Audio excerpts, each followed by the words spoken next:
for tuning in to today's Multiphonic-a-Day video. My name is Ben. I'm a bassoonist based in Chicago, and today is Tuesday, March 24th, 2020. That's day 11 of my self-isolation, and this is day 8 of Multiphonic-a-Day. Today's Multiphonic is dedicated to my dear friend Andy Nogal. Andy is an amazing oboist, also based here in Chicago. He and I have been close collaborators for about 3 years now on a number of different projects. And a couple of days ago, he commented on one of my videos asking me to demonstrate a multiphonic that only speaks at, I think he said sextuple forte, maybe septuple forte. In any case, one that only speaks at the very highest dynamic range.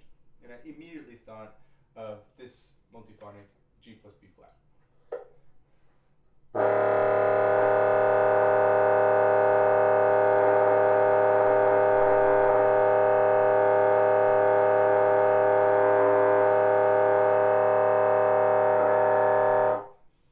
So as you can hear, very loud, very raucous, very wonderful. I really like this one.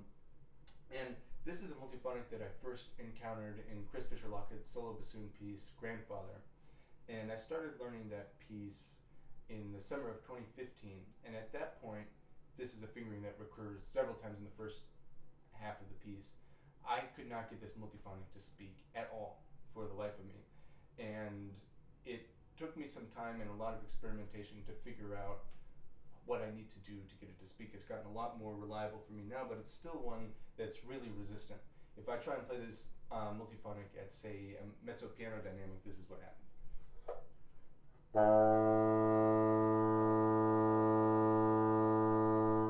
So as you can hear, it's just a single, muffled, straight tone.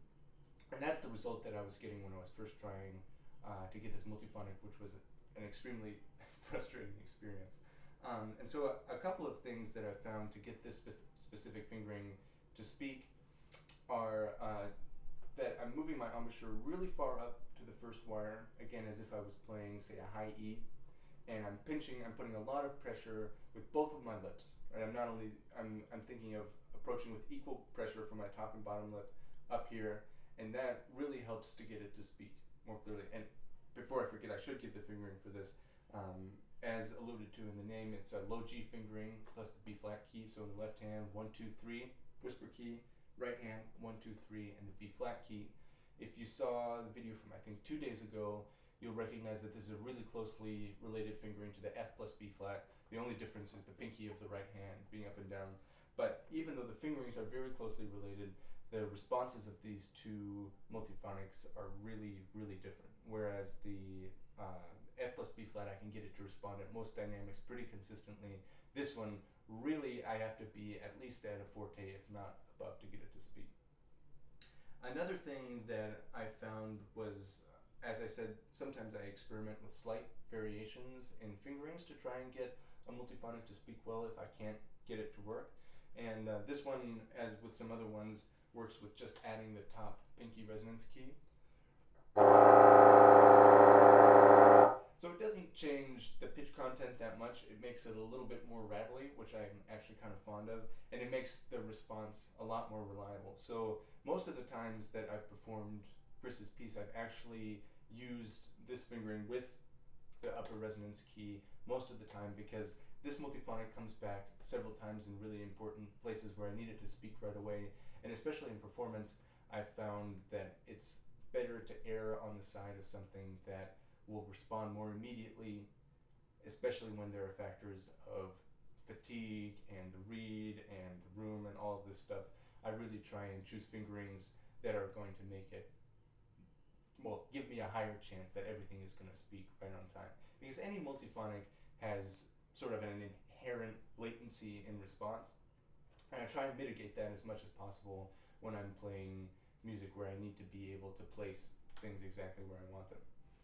So another thing that I wanted to mention briefly about this multiphonic is that I found that the reed itself has a large influence on the way that it responds. That's the case with a lot of different multiphonics. Whereas the F plus B flat is something that basically if I clip a blank and get it to play a little bit, I can get that multiphonic to speak, no problem. This is one that's a lot more finicky in terms of that. So I found that I need a reed that is strong, has some strong cane, but cane that's also vibrant enough that when I'm clamping my embouchure down, it's going to still vibrate fully and richly. And so this is a reed that works pretty well with this, and I've found that for different kinds of multiphonics, I need to choose different reeds. Different multiphonics have different levels of demand and different types of demand as well. Some of them need a really strong back to the reed in order to get some of the higher partials to speak. Some of them need just really good response in order to speak really quietly. And so that's something that kind of on a case-by-case basis I'm still experimenting with in terms of finding which reeds work really well for certain multiphonic passages.